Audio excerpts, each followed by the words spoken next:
Authors Over 50, Writing in Life's Sweetest Third. Authors Over 50's weekly podcast celebrates writers and their journeys to publication.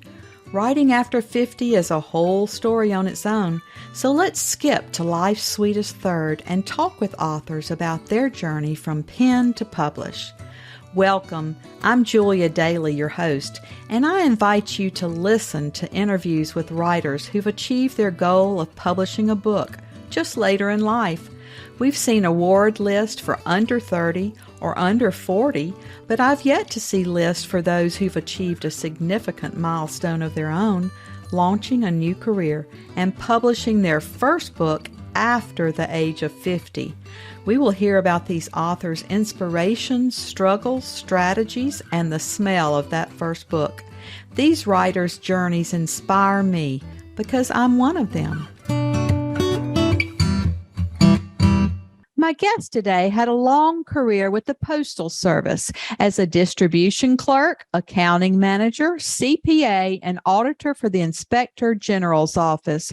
Her poems and short fiction have appeared in publications such as 166 Palms, the Sonora Review, Lunch Ticket, and The Ear. Her novel, The Lockhart Women, was published in June 2021. It won first place in the Next Generation Indie Awards for First Fiction and was a finalist in the Screencraft Cinematic Book Competition. She lives in Huntington Beach, California, with her husband who plays ukulele and their terrorist cat, Riley. Welcome to Authors Over 50, Mary Camarillo. Thank you very much. I'm very excited to be here. The terrorist cat may be making an appearance soon, so we'll see.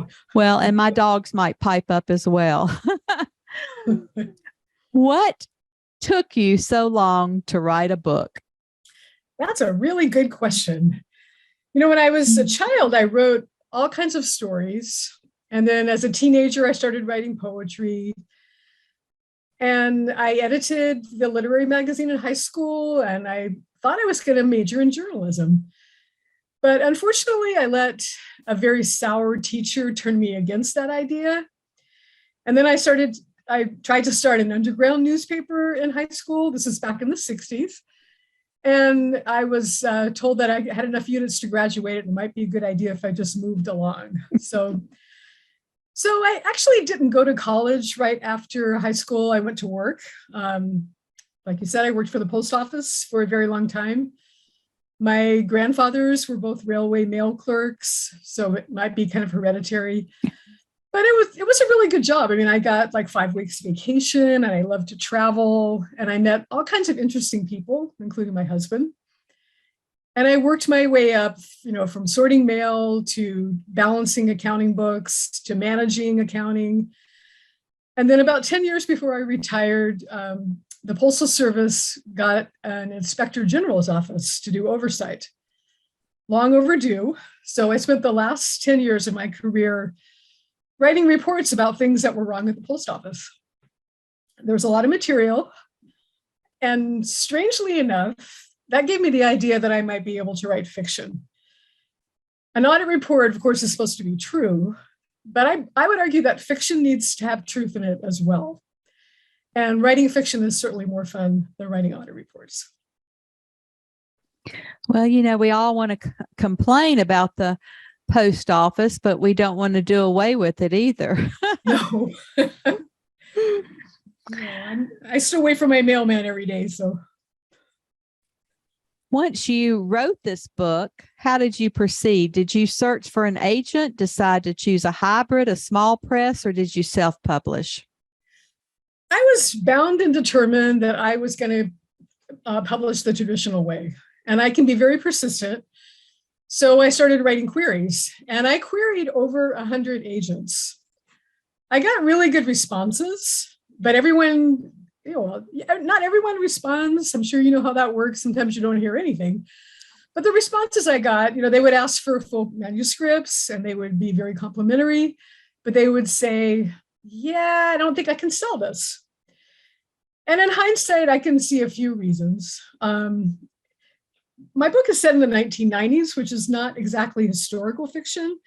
And it's not contemporary either. It's historical if you're a certain age, but to me, it's not historical.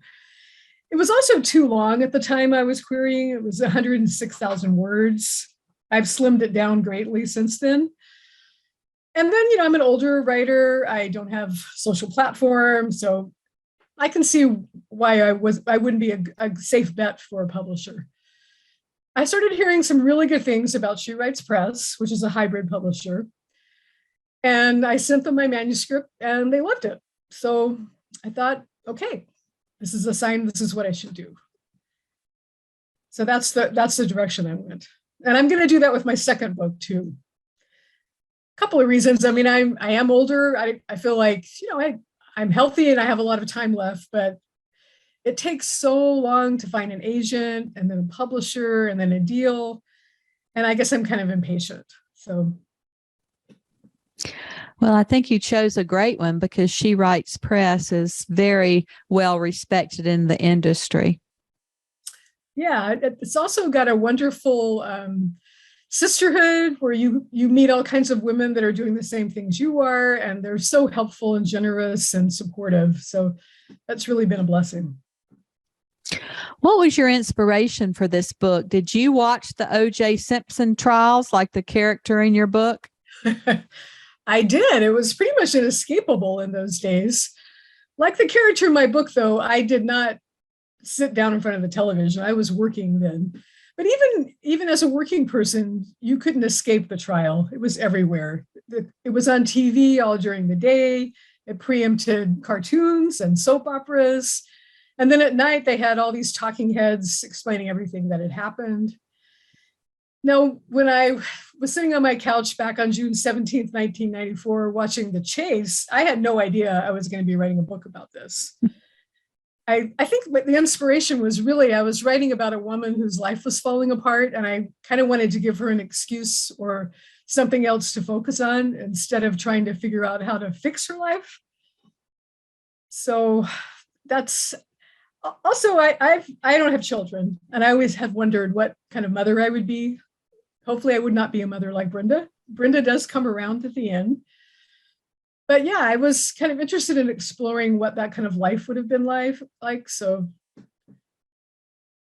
that's where the idea came from. It's a great premise. How did you determine the plot? I never have thought I was very good at plot, and actually framing the story against an historical event like the Simpson trial. And to be clear, this book is not about O.J. Simpson. It's not an exploration of whether he's guilty or innocent. It's simply about a woman who gets hooked on watching him. But I used the framework of the trial and all the drama that happened during the trial as kind of a scaffolding for my novel. And it kind of helped me propel the story along. Kind of gave me some closure at the end. The story follows all three trials, the criminal one, the civil one, and the one where he eventually goes to jail. And he's out now, so, maybe there's a sequel. What about your writing routine? Are you a morning person or a night person? Do you write every day? I try to write every day. I'm kind of a person who writes whenever she can.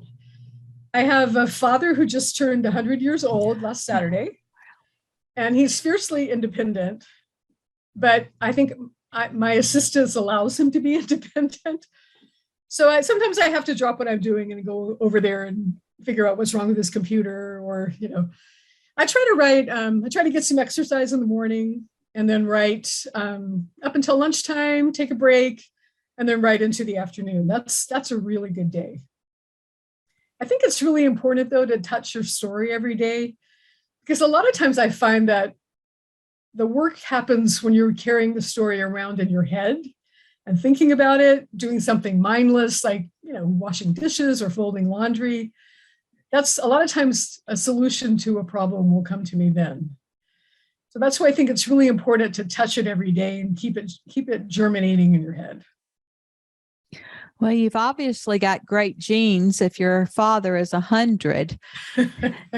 Did real people inspire any of your characters? I think me. There's three women in this book, and they're all really different. The mother, Brenda, is kind of cringy sometimes. I mean, she's very full of herself and thinks she knows everything and doesn't really have any idea how she comes across to other people. I can be that way a little bit. Peggy, the oldest daughter, she follows my career trajectory because she ends up working at the post office and going to school at night and getting her degree. She's a little bit of a doormat. I can see that myself sometimes too. And then the younger sister, Allison, is very much a free spirit. She likes sex and drugs and shoplifting and men that she should not be liking. So I have been like that in my past as well. Well, thank you for sharing that. What about challenges, publicity maybe that worked or hasn't worked since your publication? Well, hindsight is a wonderful teacher. When I first published last year, I hired a publicist. I had no idea what kind of direction to give them. I think I said something true to me, but kind of useless for a publicist. I said, I want to have a book out in the world that's respected. And the publicist said, okay. And now I realize that really gave her nothing to work with. I just didn't even know what to ask. So I've learned a lot in the past year. Of course, the world keeps changing. You know, there's all kinds of great bookstagrammers now that are really fun to work with. When my next novel comes out next year, I don't know if that's still going to be a popular way to get books out. Things are always changing. But one thing I'm kind of proud of is that I've learned a lot, and I've kind of forced myself to do things that I felt really uncomfortable. Just deciding that if something scares you a little bit, you know, as long as it's not dangerous, you should try it, you know? So I've learned a lot. I guess one mistake I made with publicity is for some reason I resisted creating a Facebook author page. I don't know why, because now I love Facebook ads. They're so easy to do. And I really like being able to segregate parts of my life, you know, where I can put pictures of my cat and my dog in one place, and those people don't have to look at me constantly saying, hey, here's more news about my book, you know? So that was kind of a mistake I made. Well, I think we all make those mistakes as we go along. And one thing I don't like about Facebook is I can't get all of my personal friends over to my author page. Every time I send them a message, they think it's spam because they think, well, I'm already her friend. But I try to explain to them, but you're not on my author page. Yeah, we have to educate our friends and our families too, don't we? Yeah, and the asking for people to write reviews. I mean, I'm still not very comfortable with it, but it really does make a difference. Well, tell us a little bit more about the book and then read from the book so that we can hear your tone and voice. Okay. Well, it's a mother-daughter-sister story set in 1994 in Huntington Beach, California, where I live. It's about a divorce, regrets, and lots of bad decisions. It's got the O.J. Simpson trial as background noise. It starts on the night of June 17th, 1994, that's chapter 1. You want me to just read a couple of paragraphs? Sure. I'm going to put you on the 405 freeway, which is a typical LA experience. June 17th, 1994, chapter 1. Brenda can't decide what is worse, watching her husband drive like a maniac or worrying about some idiot on the San Diego freeway crashing into his brand new truck. Everyone is driving too fast, following too closely, and changing lanes without signaling. At least the traffic is moving, she tells herself, somewhat of a miracle on a getaway Friday. And then, for no apparent reason, all the brake lights go red. Every vehicle in all 8 lanes across the freeway comes to a dead stop. She braces her hand on the dashboard as her foot instinctively reaches for the non-existent brake pad. Will you stop that? Frank says. You should have taken the surface streets. Surface streets would have been worse. Frank drums his fingertips on the steering wheel. Jesus Christ, what the hell is going on? It's Friday night. What did you expect?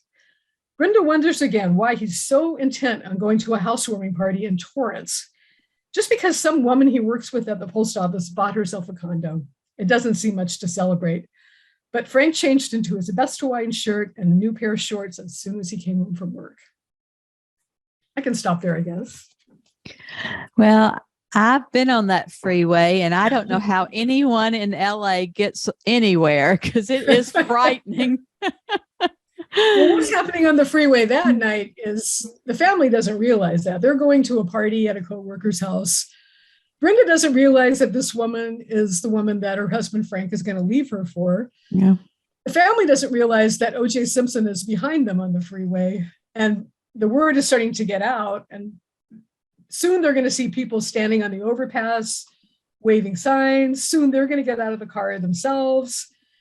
OJ will drive by, and Brenda, of course, with her ultimate confidence, is sure that OJ recognizes her because he came into the steakhouse where she worked 20 years ago. She's all that, so he's going to remember. How long did it take you to write your book? I would say 6 years altogether. The last 2 years, I signed with She Writes about 1.5 years before the book came out. So the last 2 years, 1.5 years were just polishing and polishing and polishing, working on the cover, things like that. But I would say all told 6 years. Well, you said you had over 100,000 words at one time. What did you edit out of the book? Well, at one point I had Brenda in a much later period of her life, and I still really like this chapter, but she goes to Cuba with a tour group and causes all kinds of havoc. And my editor suggested that was like a bit too much for the story, that I needed to kind of confine it within a certain time period.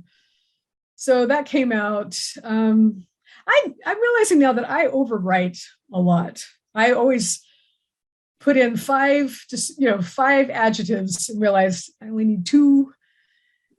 I guess I like editing, so I like to have something to cut. Well, you mentioned a second book. What is the second book about? And you must have gotten faster in your writing if it's coming out next year. Yeah, I have gotten a little faster. I've been working on it off and on. Like I would put the Lockhart Women down and work on this a little bit. The second book is also set in Huntington Beach, California. It's 2017, so it's post-Trump, pre-pandemic. And honestly, to me, that seems like historical fiction now. So much has changed in this world. Huntington Beach has a lot going on. It used to be an affordable beach town. Now every houses are $1 million. There's a lot of division in politics here. We frequently are on the news because of our protests. So this is about a real estate agent that's just walking around her neighborhood, trying to keep control over property values and what's going on and keeping an eye on the neighbors. There's 4 other people that live in this neighborhood that at the beginning of the novel don't know each other. Their lives are a lot more connected than they realize. So by the end, they are kind of forming a community. There's a young man who lives in his car right outside his parents' house.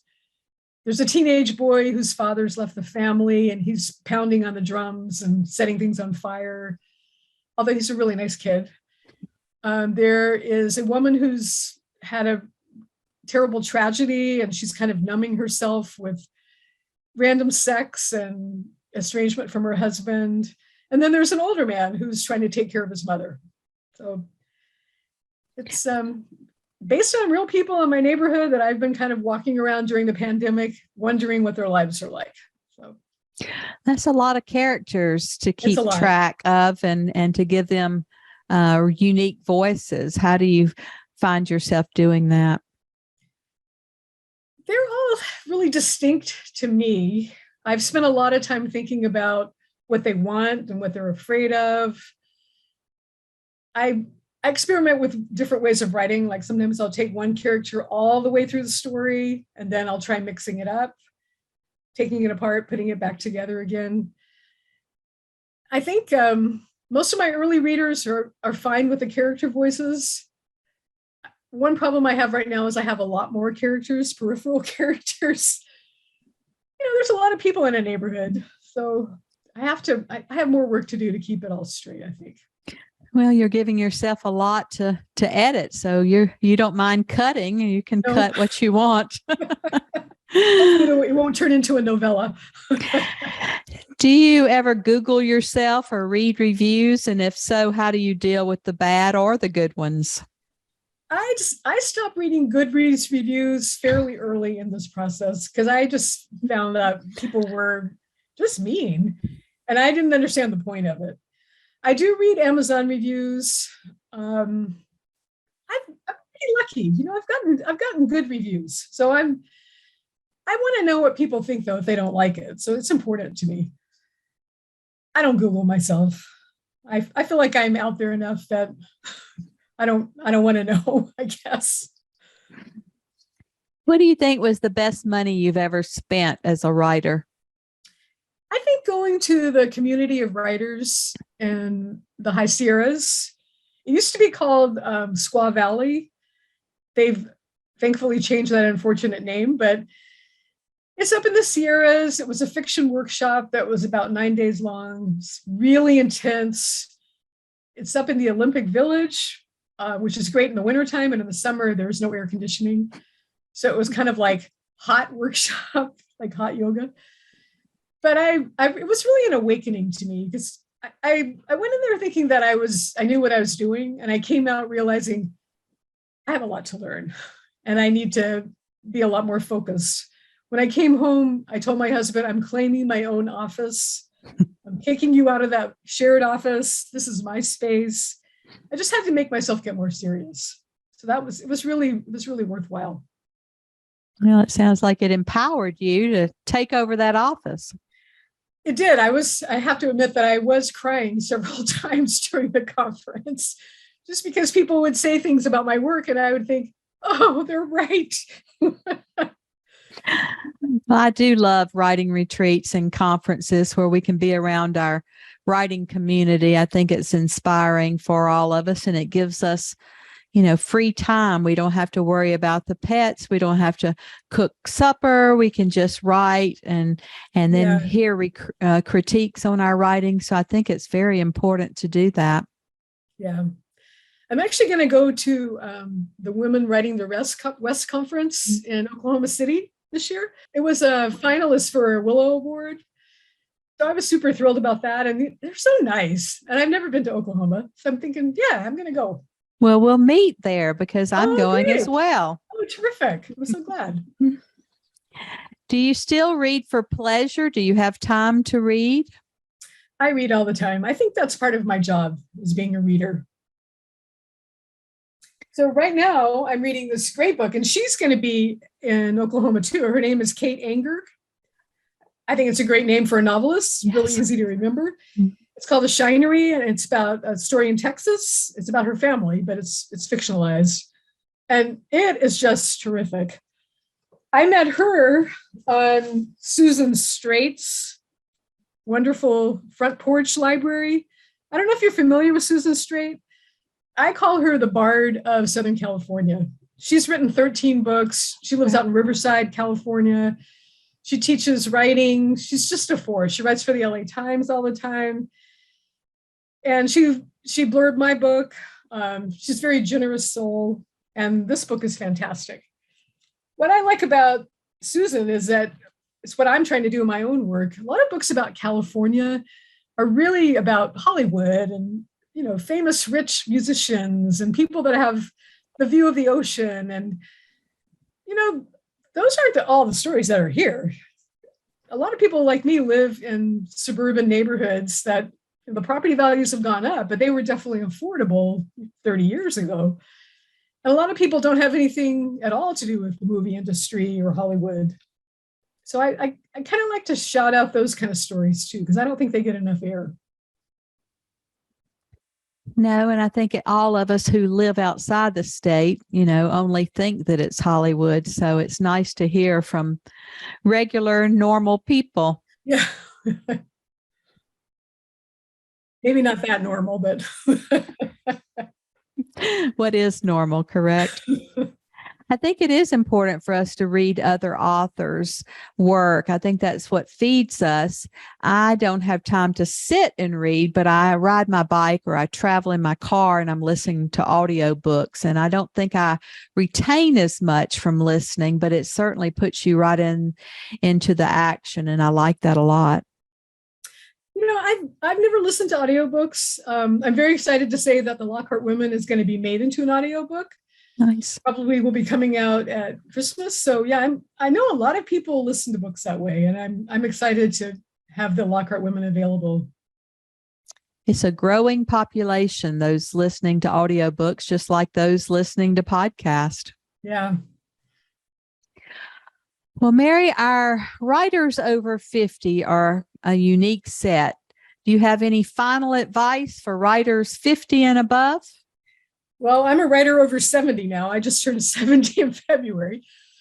So I would say you've lived your life and you've earned your voice, so you need to trust it. I also have to remind myself that writing is pretty sedentary. So you need to get up and get some exercise, walk around, do some stretching, because it's not really a healthy profession. So you do need to make a date with yourself to get exercise every day. And I also say enjoy it. I mean, I feel really fortunate that I'm not trying to make money from my writing, that I'm just doing it because it's something I really love. And I want to share my stories. And I think I'm really fortunate that I can do that. Well, that's great advice, and we just appreciate you sharing your expertise with us today, and we are excited to now say that you're one of our authors over 50. Yay! Thank you very much. This is really fun. Thank you for joining us today.